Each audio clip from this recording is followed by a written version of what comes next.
Hello guys, আজকে আমরা দেখাবো বিশাল লাউয়ের জাংলা। ওইদিকে ধরেন, ওই লাউয়ের জাংলায় অনেক লাউ আছে। তো চলুন আমরা লাউয়ের জাংলা দেখে আসি। দেখুন, বিশাল বিশাল মূলা। মূলার সাইজটা অনেক বড় বড়। এই যে অনেক বড় বড় মূলা আছে। আহ, এই যে লাউয়ের ফুল, লাউ আছে ভিতরে। আসুন, এদিকে মূলা কি জানি খুলে রাখছে, এই যে দুইটা। আসুন ভিতরে, আসুন লাউগুলো দেখাই।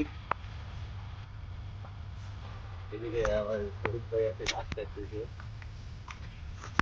নাকি এই দেখেন কত বড় বড় লাউ।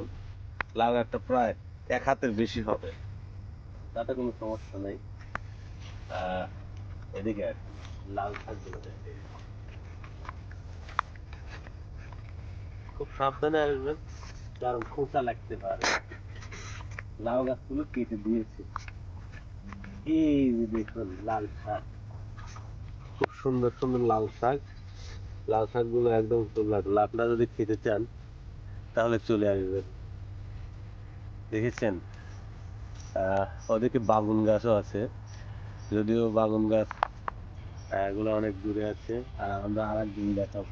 চলুন এখন আমরা এদিক দিয়ে বের হয়ে যাই।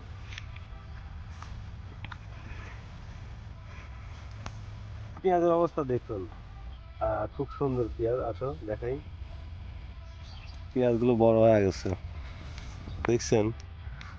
তোলা যাবে না কারণ কাঁচা জিনিস।